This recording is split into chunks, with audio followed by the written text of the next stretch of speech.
King's College London and formerly with the Royal Institute of International Affairs.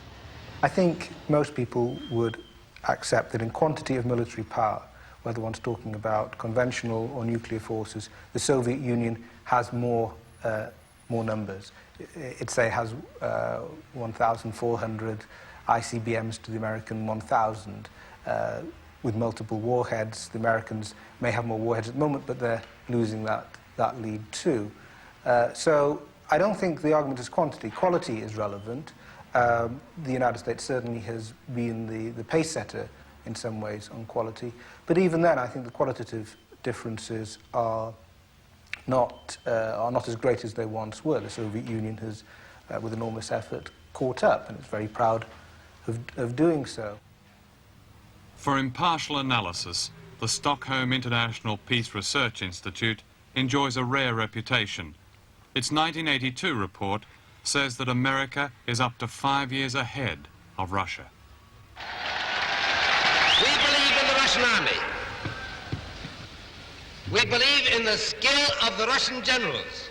Birmingham, where in the shadow of the Queen Victoria statue and beneath the red flag, a vast crowd listens to a fighting speech by Lord Beaverbrook. And we believe in Stalin's leadership. Yes, in Stalin's leadership. I'm very, very glad to have met you. Very glad indeed. Official truth, or propaganda, often depends on the image of a people whom our government wants us to regard as an enemy in order to justify its own foreign policies. As Lord Beaverbrook, wartime cabinet minister under Churchill, made clear, the Russians then were good Russians. Now take, for example, the Germans. These were bad Germans, although they were the same people as Willy Brandt's good West Germans, who live next to their communist countrymen in the East, who are, officially, bad Germans. All this may sound ridiculous, and it is. But conditioning us to fear and mistrust an entire nation of human beings is vital if we are to regard them as a threat. Remember the bad Chinese, the Red Guards, the Yellow Peril. Weren't they then the embodiment of the evil threat? And what are they now? Now, they're the good Chinese.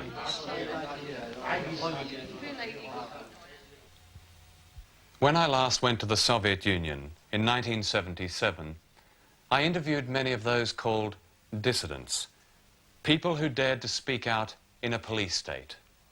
Simple Democrats, you might call them, like the courageous Volodya Slepak, now in prison, and Irina Ginsburg, now in the West with her husband Alexander Ginsburg.